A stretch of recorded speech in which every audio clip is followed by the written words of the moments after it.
모르면 공부하자. 알아도 다시 보자. 관리는 확인이다.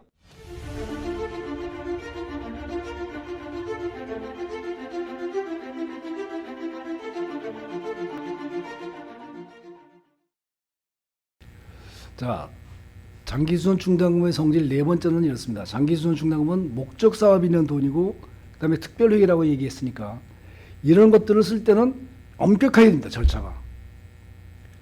그런데 문제가 하다 보면 집행을 하다 보면 이런 경우가 생깁니다. 소액 납품점. 예를 들면 단지 내에 있는 보도블럭. 역시 장기수선 계획 항목입니다.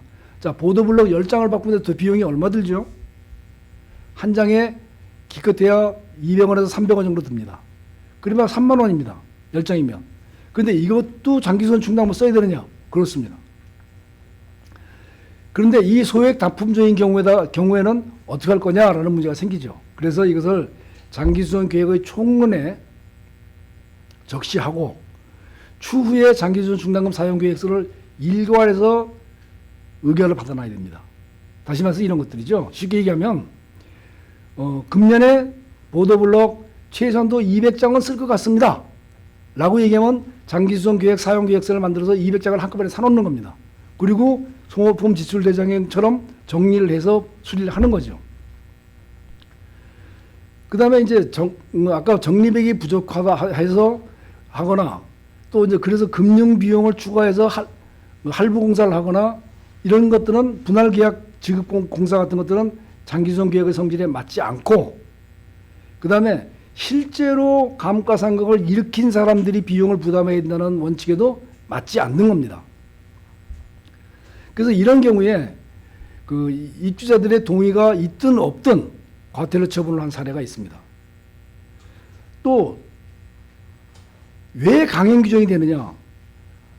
아파트는 지금 현재 재건축 기준을 보더라도 최소한도 30년, 40년입니다. 그러니까 오래 써야 된다는 얘기죠. 오래 쓰는데 건물 뼈대는 철근 콘크리트의 원래 그 기본 수명은 80년입니다. 철골이면 120년까지 가죠. 뭐 엠파이어 스테이트 빌딩이 지금 100년 넘어도 끝도 없는 거하고 똑같습니다.